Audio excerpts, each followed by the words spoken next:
Stock, ladies and gentlemen, today is June the 1st, 2021. I am not ready for summer, but I can't really do anything about it. I can't live in the freezer, right? I wish I could, but I would die. I don't want to die. But, ladies and gentlemen, that's a really bad intro. But, ladies and gentlemen, we're going to keep it. But we got some Monday Night Raw to talk about. We found out a number one contender will be in the match between the almighty Bobby Lashley and Hell in a Cell. And guess what? Another tag team got broken up. My goodness. WWE hates tag teams. I love tag teams. Why you keep doing that? I think they should just get rid of the tag titles. You're going to just ruin every single tag team in your dang business. Ladies and gentlemen, let's get to Monday Night Raw. We don't have any updates. Ladies and gentlemen, I did forget one thing on AEW Double or Nothing because I did it at midnight. I just wanted to hurry up and get it done because I was tired. But ladies and gentlemen, one person, a former WWE superstar and a Hall of Famer, made his debut on Double or Nothing, and his name is Mark Henry. He's going to be on the new TV show, AEW's Rampage. He's going to be the analyst, and he's going to be a coach on that show. I don't know what the show is all about. I don't know if there's going to be any matches there. But, ladies and gentlemen, they said something about Rampage, and that's what it is. I thought Daniel Bryan would make his debut. I'd rather see Daniel Bryan than Mark Henry. What kind of coach is he going to do? He can't lift anyone. He's old. Sorry, Mark. But, ladies and gentlemen, let's get to Monday Night Raw. We got a segment happening. We got the Miz TV. Miz doesn't look like he's hurt, but he is hurt. He's going to be up for action a couple of weeks, I think. And, ladies and gentlemen, his co-host is John Morrison. And, ladies and gentlemen, their special guest is the women's champion, Rhea Ripley, and the number one contender to the title at Hell in a Cell is Charlotte Flair. And then they had a whole bunch of words to say. Nobody really cares about the words. Then Nikki Cross came out, said that she beat the champion. Now she should face the winner of the match at Hell in a Cell. But Charlotte Flair said no. She said if life was fair, she would be champion by then. No, I don't think that's what it means. I don't think life would be fair because you're going to be champion. That's not... Nobody wants you to be a champion. That's life. But, ladies and gentlemen, and then Nikki Cross says, I could beat Charlotte Flair in 2 minutes. And then Charlotte Flair changed that, says, I could beat Nikki Cross in a minute. And Nikki Cross just slapped her in the face. So, the first match of the evening, we got Nikki Cross versus Charlotte Flair in a minute. And nothing really big happened. There was some moves, little tiny moves. But the winner of that match, and lasted a minute, was Nikki Cross. Then we got Randy Orton versus Xavier Woods. The New Day dressed as Power Rangers. If you don't know who that is, Tommy, the Green Ranger. And he was the White Ranger in the Money More Power Ranger. I used to love Power Rangers. But ladies and gentlemen, they were dressed as them. Xavier was as the White Ranger, and Kofi was as the Green Ranger. Pretty cool. But ladies and gentlemen, we have Randy Orton versus Xavier Woods. Pretty decent match. And Randy Orton has a new facial hair. He has a mustache and a goatee. He looks weird. I'd rather have him with a beard than a mustache and a goatee. Ladies and gentlemen, it was a pretty decent match. I enjoyed it. But the winner of that match was Randy Orton with the Bro Derek. He did Riddle's finisher because Riddle did the RKO last week. I wonder, can they win the tag team titles? Then we have Reginald, where we go one-on-one with Shayna Baszler. Well, ladies and gentlemen, finally Reginald actually did some moves on the woman he's fighting. Because the last couple of times he did not fight. He just did all his flippy-doobie-doos and all that stuff. But, ladies and gentlemen, Shayna was about to do the choke because Reginald hurt his knee. And then she snuck up and doing the choke.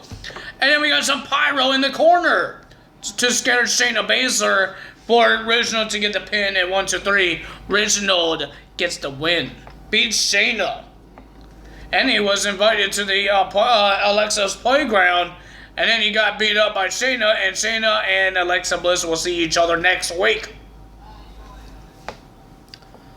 I thought Nia Jax was going to suffocate Original when she was hugging him, saying, "You did it, you did it, you did it, you're suffocating the guy. I think the guy told you to stop once." I don't think I heard it. But, what are you doing, woman? You suffocated him. I don't think he can breathe. Then we had a tag team match, T-Bar and Maze versus the Lucha House Party, Grand Metalik and Lince Dorado. Hey, it was a pretty okay match. Not bad. But the winner of that match was T-Bar and Maze getting the win with a double choke slam. Then we have Ricochet versus Sheamus. The winner of that match with the distraction of Humberto Carrillo was Ricochet. And then Sheamus had a match with Humberto Carrillo and made him bleed. Who made him bleed? Was it Humberto or Ricochet? Sheamus was bleeding really bad. It was all over his chest, all over his mouth. But ladies and gentlemen, with the distraction of Ricochet, Humberto Carrillo gets the win. So at Hell in a Cell, will we see a triple threat match for the United States Championship? Could happen. Or it might happen on Raw. I don't know why they don't put matches, title matches on Hell in a Cell. They only have 2, and we're down to 3 weeks already. Then we have a women's tag team match. We got Mandy Rose and Dana Brooke versus Ravishing Glow and Burps, Lana and Naomi. Pretty decent match. Not bad. And we got Natalya and Tamina. I believe somebody messed up Natalya's name.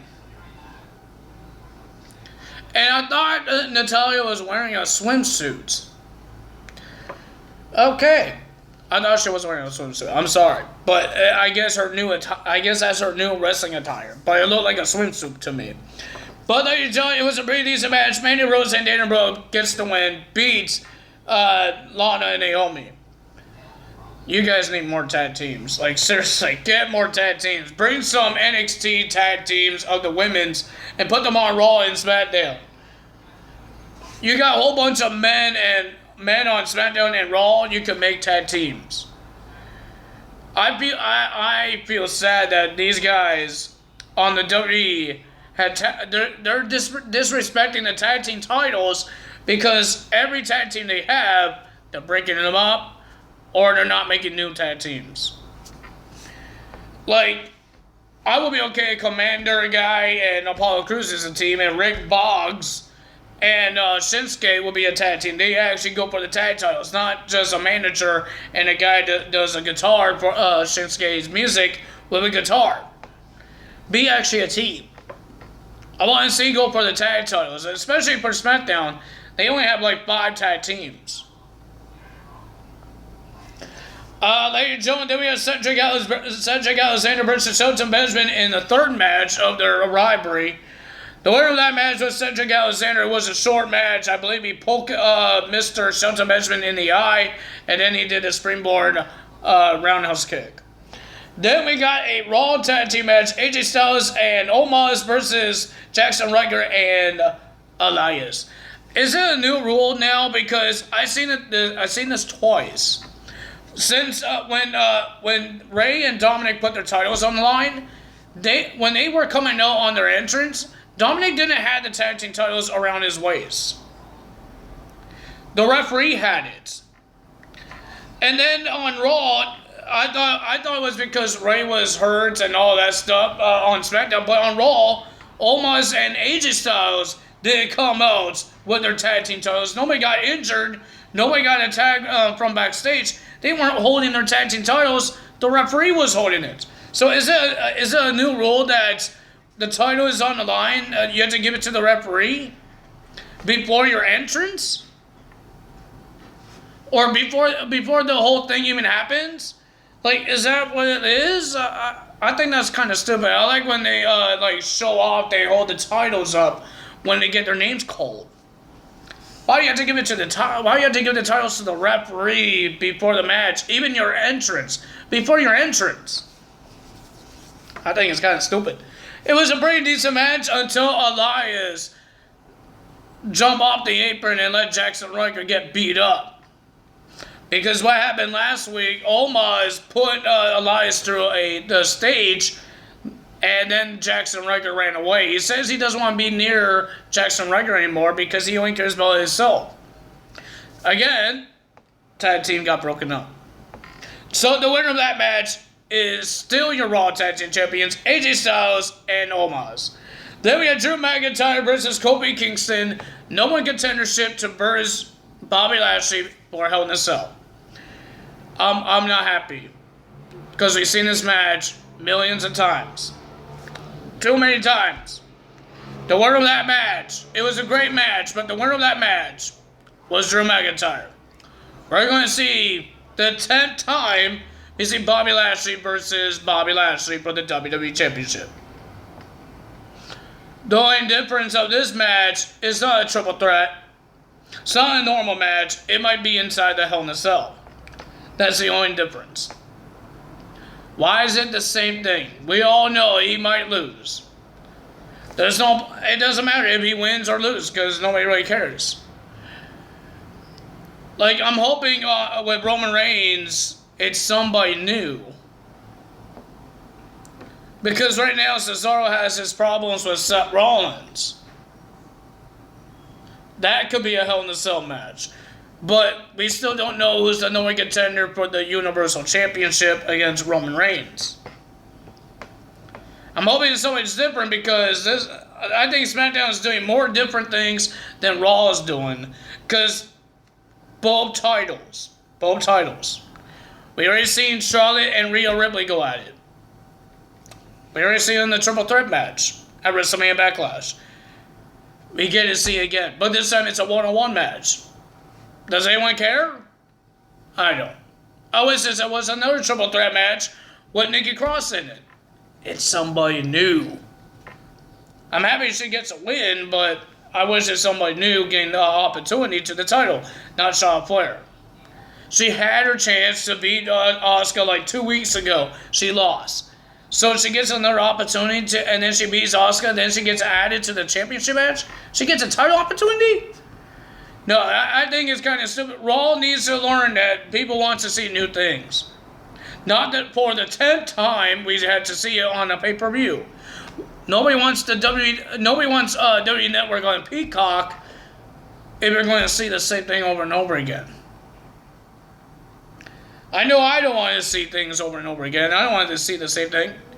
So, ladies and gentlemen, I hope SmackDown does something different with the Universal title. I think Cesaro and Seth Rollins might go at it again inside the Hell in a Cell, and Roman Reigns gets a new opponent.